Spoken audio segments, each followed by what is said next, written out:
Hey, what's up guys, aarava here, and welcome back to the episode of my F1 2020 My Team Career Mode, episode number 107 today for the Hungarian Grand Prix, and the debut of our brand new teammate, George Russell. If you missed the previous episode, check it out, because you must be very confused if you do not know why this has happened. Last episode, at the very end, we decided to replace Lewis Hamilton with George Russell at our team. Of course, if you've watched this season, and even previous seasons of this career mode series, you'll know Hamilton is very much not the same driver he is and we know in real life, and he used to be at the very start of this career mode series, and he's very much in the tail end of his career. He's not performing well, and we're just simply not going to win the Constructors' title with him as our teammate. So we decided to sign the boy George Russell to replace him. I'm sure a somewhat pretty popular decision considering everything we've seen in real life to do with the Mercedes situation, Hamilton and Russell and Bottas, but in the game here, in our F1 2020 My Team Career, we've made it a reality. We've replaced Lewis Hamilton with George Russell. You can see now the deficit we've got following the last episode. Although we had a pretty cracking race, Gasly went on to win that one, really consistent as ever, but we had a very decent one to finish ahead of Verstappen and both Ferrari cars, but the deficit's still so large than Constructors because we have simply been kind of almost like a one-man team. Hamilton's only scored 37 points. He's now moved the other way and replaced Russell at Alfa Romeo, and Alfa Romeo are one of the bottom two teams yet to score points. They're even lower than Williams, who've actually scored points this season. So Hamilton very much is going to be seeing out the back end of his career in this career mode save bars. I wouldn't be surprised, as I said last episode, if he was to retire at the end of this season 6, but we'll have to see about that. But Russell is debuting for our team today at the Hungarian Grand Prix, and I'm very excited. Not only excited in a way of seeing what he can do as a teammate to help us with the Constructors, but, you know, if he's quick, you know, he's going to be there on track with us, and we haven't really raced wheel to wheel with Hamilton at all this season, so it'll be interesting to once again have that dynamic of racing a teammate basically on track. You know, that kind of tension's a little bit different in the air, because you want to fight him hard, but you want to give him respect, being in the same team, of course, but sometimes that can boil over, as it has done a fair few times over the history of myself and teammates in the F1 game. So, very exciting times for this episode. Let's dig in then as we head on towards the Hungarian Grand Prix. Did some weight training with Russell to boost him a little bit further. He's actually 99 rated with our HE facility, so not quite 100, but very much near there. And remember how quick Gasly was at 98 rated, so the rating isn't everything. It is a little bit different once we get out on track, so 99 George Russell may be an absolute monster. I guess we'll just find out as we now go into qualifying for the Hungarian GP Saturday. It's all sunny skies and doesn't look like there's going to be any rain this entire weekend, so we're going to really be able to see fully how quick Russell is, just, you know, out and out pace, no rain to kind of, you know, bother him basically. Not that it would, I imagine, but we can actually fully assess how quick he is. But for us, obviously, we just need to continue doing the job. We're leading the championship by a few points, obviously not a massive margin, so we still need to keep on our toes. Leclerc and Gasly have been so consistent, so they look like the front runners to make this a three-way fight for the Drivers' Championship, especially after Gasly won his first race only last episode. I imagine, as we've seen a fair few times on this game, he'll now be building some momentum maybe, but it's going to kind of depend on how this second race goes then, and if he can carry that on. But for us then in Q1, doing the job to get through into the second part of qualifying, Russell looking quick in P4 there, but it doesn't really mean too much, because if you cast your minds back to pre-Hamilton, well, you know, with Gasly, Verstappen, previous teammates, they've always been able to do a lot better in Q1. I always pick up the pace further in Q2 and Q3, so that's not a real issue right now. But the thing to note is Lewis Hamilton, he's been knocked out, no surprise, in the Alfa Romeo, because that car is going to get knocked out every single time, but he's qualified lower than Latifi. So if that is not this bigger signifier that literally in this career mode save bars, he is just very much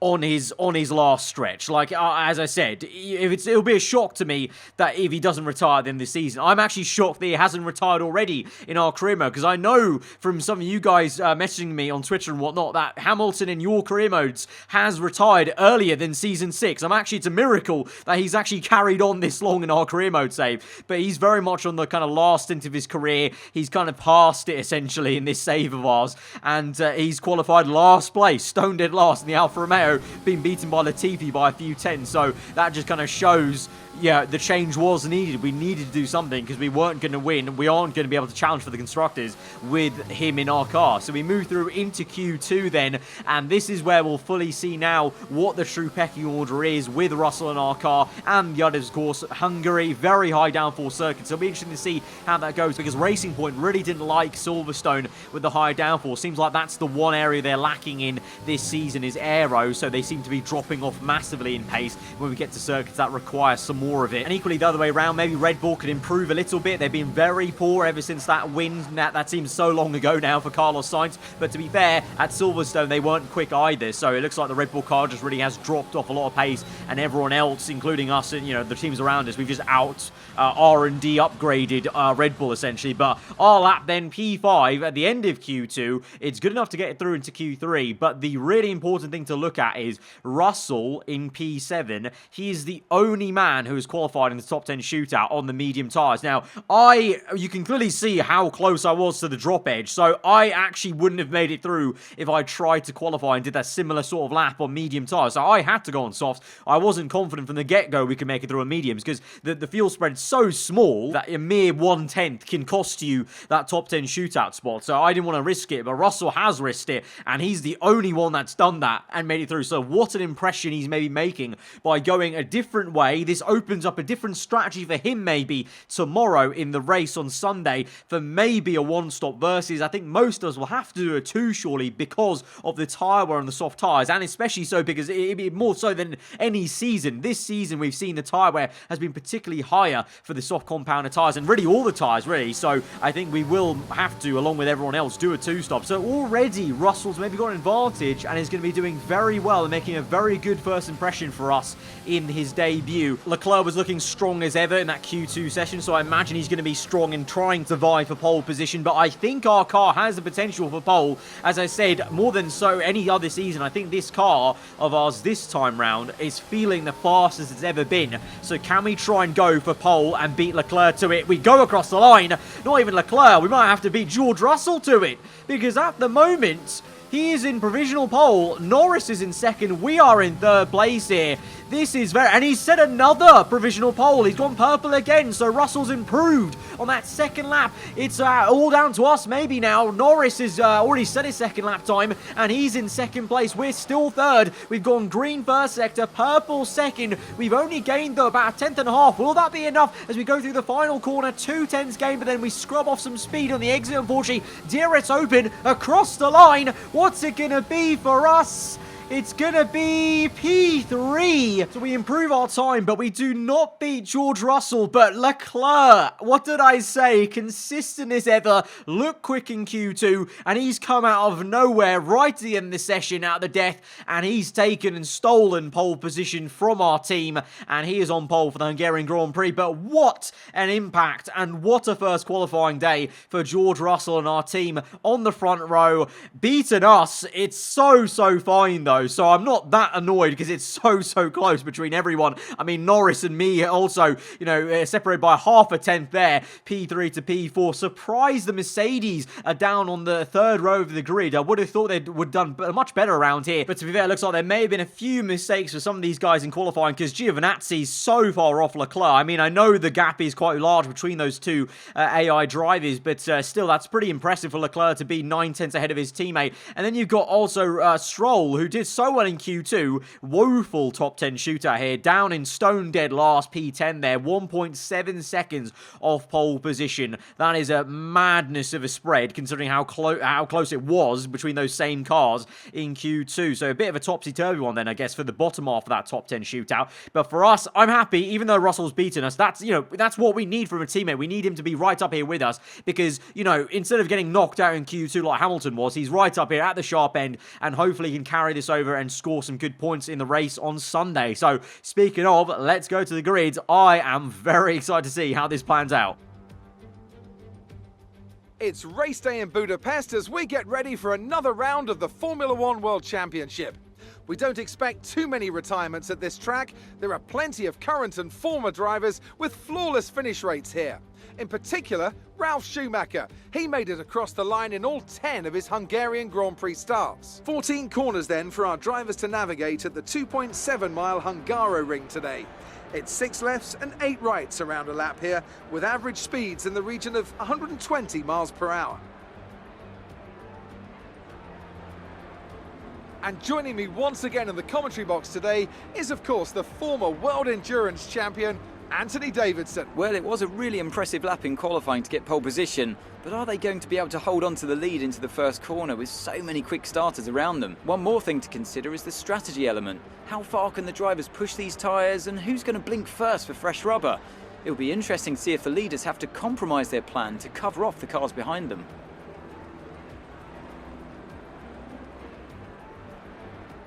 Off the back of a fantastic qualifying session, it's time to see how our starting grid looks for today's race. Charles Leclerc lines up on pole position, just ahead of George Russell, who starts this event from P2. Considering the rest of the grid, we have the owner driver, Norris, Max Verstappen, and Gasly, Giovinazzi, Bottas, Ocon, and Lance Stroll, Ricciardo, De Vries, Carlos Sainz, and Albon, Matsushita, Kvyat, Jack Aitken, and Mick Schumacher, Latifi, Giotto, Magnussen, and Lewis Hamilton rounds off the grid.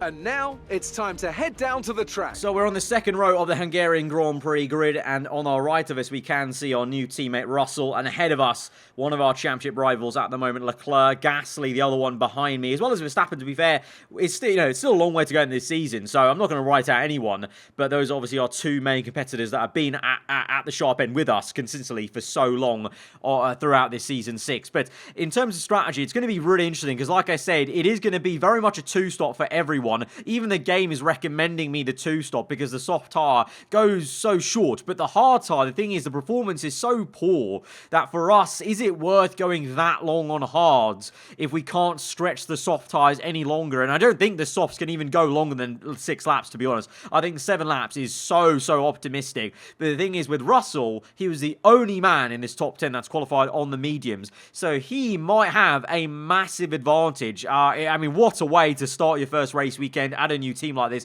in a championship winning team by making such an impact and making such a bold decision in qualifying that paid off for him, because it was a risk because he could have easily got knocked out because of how close things were. So fair play, but it's going to make things very interesting for all of us then to see how this shapes up. But we're just going to try and go as quickly as we can on this strategy and see where we end up at the end of Sunday, basically. So here we go then. The second half of season 6 of our F1 2020 My Team career mode is about to begin with 5 red lights to the Hungarian Grand Prix. The lights are out and we're underway from the second row. There's a lot of wheel spin for Leclerc and Russell, and we get straight on the ERS, deploying, squeezing Russell a little bit towards the right hand side, but then taking the left hand side to try and go around the outside of Leclerc. But the man on pole position has held first place, and look at the acceleration from Russell there off turn 1. How's he done that on medium tyres? We go side by side already with our brand new teammates. Squeeze him out though as we go down the hill, give him some space, but in the end we've got the overspeed to overtaking the P2. Not surprised though, being on the soft compound tyre. So right now Russell will be a bit slower, but he's playing the long game. He's going for a 1-stop, I imagine, whereas we are doing a 2-stop with most people in the top 10. But already at the moment, Leclerc trying to walk away. We're trying our best to keep up with him. It's been myself and Leclerc most of this season, with Gasly sprinkled in there, and it's shock horror us two at the top 2 again, and Russell at the moment P3 just kind of holding back a little bit and falling away slowly away from us and kind of backing into Norris, the 2 Mercedes, Verstappen and Gasly at the moment respectively in that order. And then you've got Giovinazzi struggling still, and also the Racing Points, well, Stroll's behind the AlphaTauri, and then Albon, we have to go all the way down the order to the pit lane because he actually made some contact on the main straight on lap 1 and has got damage. So it really has been a woeful 2 races for Racing Point. At the higher downforce circuits, they're just really not fancying it as we now move back to our POV then. Lap number 3, Leclerc goes purple, we go purple. So you can see both of us are at the moment in a world of our own, on a different level to everyone else. And we're kind of, as has been the case a few times, not only this season, but if you remember back to seasons 2 and 3, almost pushing each other as very, closely contested rivals here on track and for various championships in various seasons. So lap number 5, we continue the pressure, but it's kind of almost, unfortunately, classic Hungary. Even on the F1 game, you can't get away from it being very difficult to keep up with cars in dirty air and overtake them around Hungary. And so we're kind of trapped in a bit of a train here with Leclerc. You know, I can't go any quicker basically because the dirty air is just coming in. You can see we built a little bit of a gap to Russell, but not that much. But Leclerc very much just kind of controlling the race as you would expect they would do in real life in this kind of situation around the Hungarian GP. Russell still third, Norris and Verstappen behind, but now Leclerc comes in, we come in because the tyres can't take it. I would have loved to have hit on a different lap to Leclerc, but you're about to see on the heads-up display, the tyres are absolutely kaput. Even so, the icon's yellow, because look at the front left tyre. That's getting towards puncture territory within a lap or two, probably. So that's why I say it was very optimistic for the game to even think we could stretch the tyre for a one-stop there.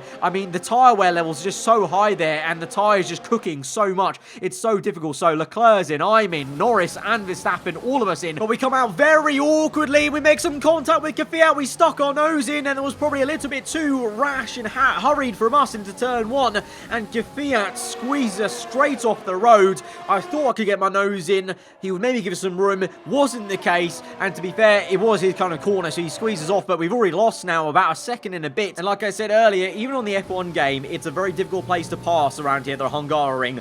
And the Alpine cars for position, there's no blue flags to help us because he can defend as much as he wants because he's not pit yet. Neither is Mashasita behind, so he's holding up Norris and Verstappen. So we need to get past because we're already now 1.7. We're losing hand over fist here as we try and go through the second sector. And Kvyat is just being a mobile chicane at the moment. Look how much time we're losing. This is absolutely abysmal. Kvyat really giving us a good fight there. He's in an Alpine that's been shocking this entire season. Learn to pick your battles, mate. I don't know what that was about. And he's now lost us nearly 2.7 seconds to Leclerc. We were 4/10 behind him entering the pit lane. We got released into Leclerc. We ghosted through him because our pit stop was so quick. And now we're 2.7 behind. So we've got it all to do to try and catch back up to him now. Easier said than done. Meanwhile, out in the lead of this Grand Prix now is George Russell in our other aarava Archer Racing Vodafone Mercedes liveried car. Second place is Gasly, who's yet to pit in this Grand Prix, which I'm very surprised at because everyone else on soft tyres, by the way, has pit already for the medium tyres.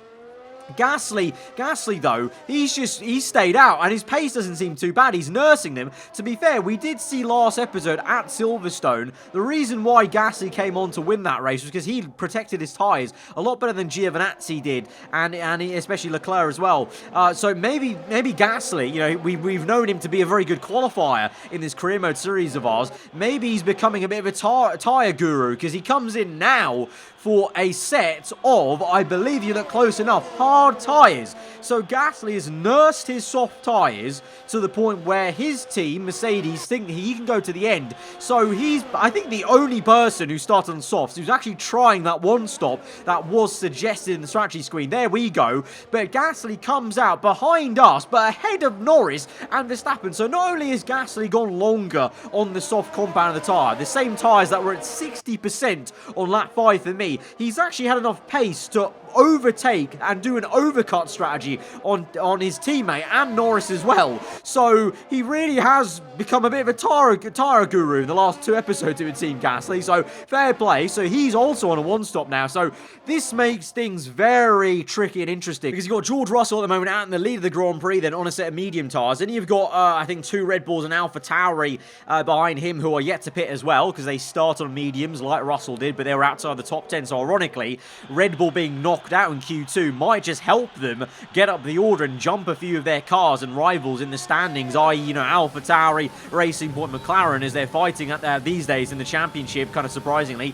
For us, we're P6 at the moment, Leclerc is in P5, and we're doing our best to close up to him, and we're going to try our best to overtake him because we're just going to try and do our race and then see where we end up. But already lap 15 then, and the tyres are already starting to scream out a little bit as the rear end just twitches there. You saw on the exit of turn 1, so we have to be careful careful of that and hopefully not spin out and make a big mistake. But we're now actually a fair few laps into that second stint, and you can see on the top left, Gasly is still in P7 ahead of Norris and Verstappen in P9. Both those guys on medium, so I'm very surprised and impressed that Gasly, took the softs that long, but then on the hard compound tyres, actually holding up Norris and Verstappen. We know how quick those two are, and have been this season especially, so Gasly's doing a mega job, and he's actually, if he keeps driving this well on those hards, he could well try and challenge for a podium here, because of the fact that me and Leclerc have to make another stop, of course. So let's see how this progresses. But right now, lap 15 onto 16, Russell is finally in for his first pit stop of the day. His only pit stop of the day onto a set of hards. But this is the difference. This is how much of a tyre saver Gasly's having to do, because he pit on like lap 9 or 8, what it was, and Russell's gone a full 8 laps further, and only now is he going onto the hard tyres to make the one-stop work. So Mercedes have put in a lot of trust in Gasly to make that work, and I guess if it does, it's going to be a blinder for them. But Russell's come out then just behind us. Now, this is the issue here. He's come out behind us, and theoretically, if me and Leclerc wanted to remain in a P1 and P2 position, we would have to extend our gap to about, 18 seconds for a pit stop it is. We gained maybe 7 seconds on Russell, and then clawed back 7 seconds on the other side of the second pit stop. We could maybe just be there, but the pace that Russell is showing as we go on to lap 18 is Leclerc's really struggling with his tyres there, with a little rear end wiggle. Russell, we're not dropping Russell. He's still within 1 second of us. And as we now try and go for a little half-hearted look at Leclerc, I've been stuck behind this man for the entire second stint. We pit on lap 6, and we've still not been able to get past Leclerc. I kid you not. That is how bad the dirty air and how bad the traffic is, and just how hard it is to make a move. Especially when Leclerc, he seems to be so good off every corner exit. That Ferrari, I'm sure last episode received an engine upgrade, and I'm pretty sure this episode maybe it received a chassis upgrade, because it's been so good off every really tricky traction zone, so it's been very difficult. Leclerc comes in though, lap 20, and I decided to go 1 lap longer, even if the tyre wear was kicking in, because I feel like, honestly, I could have gone quicker in clean air. And here you go, top right, look at that, purple second sector, green first sector, just showing how bad the traffic and dirty air effect is on this game around the Hungarian Grand Prix. It's a nightmare to try and overtake the AI when they try and park it basically and control the pace. So we're in, but Russell, he's right there on the mini-map there. He's going around the final bend. He will retake the lead of this Grand Prix. We come in for our second pit stop. We're going to the end now, but he takes the lead of the Hungarian Grand Prix, and he's very well placed to, dare I say, go on for the win. Let's see how it progresses. Don't want to jinx anything quite yet. We know, especially with Russell in real life, and there's enough pain of jinxing things with him and his debuts for certain teams. So let's wait on it and actually get to the last lap to see how this shakes out. But we're going to come out behind Leclerc, despite setting a lightning out lap there. I guess that's how good the fresh tyres are for Leclerc. So once again, we're stuck behind this man in a second stint on medium tyres. Well, third stint, really, because we're stuck behind him in the first stint. And again, he sets a purple lap time, I set a purple lap time. We're just so closely matched that it's so hard to do anything about him right now in this Grand Prix. I mean, it's great in a way to see as we're pushing each other once again, but I really fancy getting him.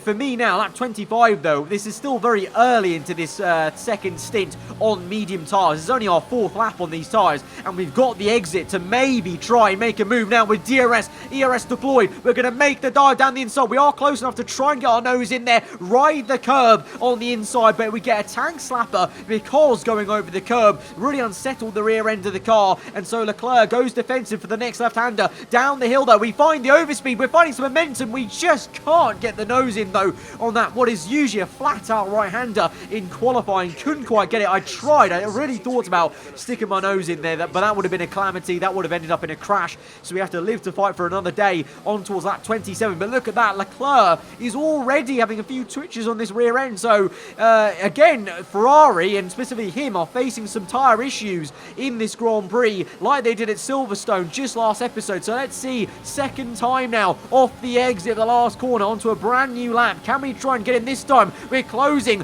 He's a bit slower this time. Maybe he's not deploying as much ERS. We go around the outside into turn 1. Oh, he nearly hits us. He does hit us a little bit there as Leclerc gets his elbows out and tries to ferociously defend this position. We come back at him. Lock up for us on the front left to try and slow the thing down, not try and make too much contact with him. We squeeze him out though, and we've got the position finally after 2 laps of such hard fighting with Leclerc. We've got the position on the Ferrari. But like I said, we're so closely matched, myself and Leclerc. He's going to come back at us. We have to defend the position there. He's not quite near enough to make a full-on dive, but we go a little bit defensive just to make sure we cover him off. Lock up at the front right, skating through turn 1 bit, and you can see he is very close there on the exit, but then we're able to just cut across on the racing line again, go defensive into the next left-hander, and just about maintain that position. That continues on to lap 29, and we eventually catch up to some traffic of the 2 Alfa Romeos that include our old teammate Lewis Hamilton. He's beating Latifi, to be fair to him, in this race now, so he's kind of made up for qualifying, but this is very awkward. This is a bit awkward. Catching up to Hamilton, he was literally in this car literally last episode, and now we're having a drag race with the Alfa Romeo. It's not too bad in a straight line, but he can look left across and see the car he was once in, and now he's down there fighting for P18 and Alfa Romeo. But to be fair to us and to him, he's clearly in the last stint of his career in this save of ours, in this little universe of our My Team career mode. And like I said many times already, I will be still shocked if he doesn't retire this season. I mean, it's very overdue if you've been watching this series. But anyways, we progress then through the remaining laps of this Grand Prix. 6 to go, and Norris is the man making the moves on the medium tyres, coming back at the 2 Red Bulls and AlphaTauri, who are on that 1 stop, of course, and they're able to jump Norris and Verstappen doing this 1 stop, so they're having to make their way through, as well as Verstappen as well in the background. Remember, look at that, the silver arrow in the background. So both Norris and Verstappen trying to carve their way through. Norris being the spearhead, which is surprising considering how quick Verstappen looked at Silverstone. But Norris is looking very handy indeed around the Hungaroring. He dispatches of the second car, the AlphaTauri, and will now be looking to try and take on Daniel Ricciardo, the lead Red Bull, is it surprisingly at the moment, out there doing a decent job, I must say, to be fair to him, in what is P5, with Russell in P1, Gasly P2, myself P3, Leclerc still in P4, and we just try our best to chase off the Gasly, but he's actually doing a very good job up the road, and there's just not enough laps left in this Grand Prix. We're now on the second last lap, onto the last, and Gasly's still a 4.3 seconds ahead of us, and he's actually built a gap to us, I must say, because the gap used to be about 3 seconds, because the tyre wear has really come home to roost for us on these mediums, to the point where Leclerc has built up some momentum to try and come back at us for a 1 final attack, maybe. He's been so strong off that first corner time and time again in this race, and he's looking good as we go down the hill, little bit wide there, some understeer kicking in on the left-hander as we go down the hill, and Leclerc behind. He's deploying all his ERS because he's closing up. He's going to go for a move, and he tries it, but not quite. We're able just to pinch him enough, fair and square, to just make sure he can't actually fully get his nose in. Meanwhile, though, what a fantastic move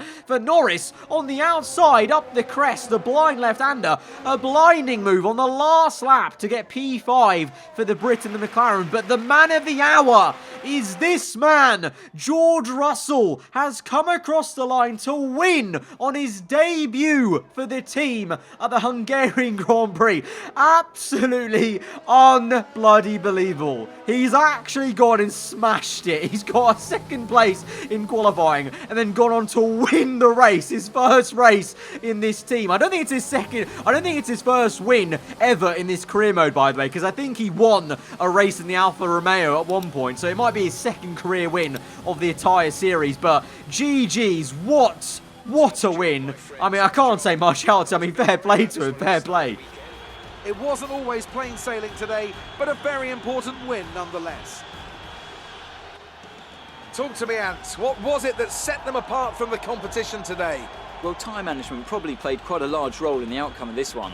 As ever, it's not just about speed, it's all about maintaining that speed consistently over a stint, over a race distance. So being able to keep up the lap times while still being smooth on the controls and gentle on the tyres, that's really where the race was won today. Well, I'm thoroughly exhausted after the excitement of that race, but I'm sure it's nothing compared to our drivers here. They've worked hard to make it up there, and it's great to see them make their way out onto the podium.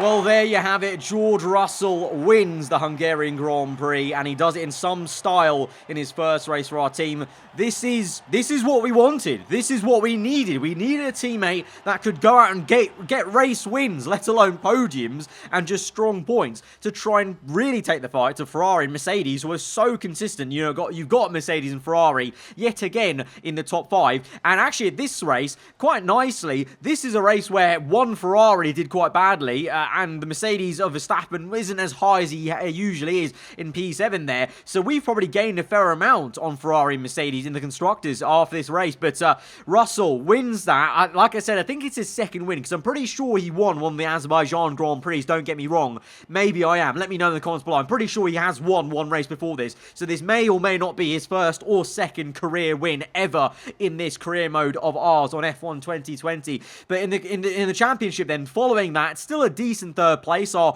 fourth third place in 5 races, I think. So that's a pretty nice stat. We've been very consistent with that third place podium slot, and so we remain in the lead of the championship. We grow our lead a little bit to Leclerc. Gasly does close up a bit though to myself, but he's still got quite a bit of ground to make up. But Russell, one race in, and he's already in the top half of this table, and he's, you know, one more race like this, and he's overtaking Hamilton. So it just goes to show what an impact he's making to this team, what impact he'll have on this entire team, looking towards that championship fight for the constructors, which we're now in second place of that. We're ahead of Mercedes, and we're only now 14 points off Ferrari. So literally in one race, he's made such an impact. Getting a 1-3 as a team has made such a difference, and now I'm confident we can actually fight properly for the constructors. It's not over yet, of course, because Ferrari as a pairing have been so good. Giovinazzi had a bit of a stinker this race, but overall, they've both been a very strong pair. The Mercs have looked so quick at times, so don't write them out.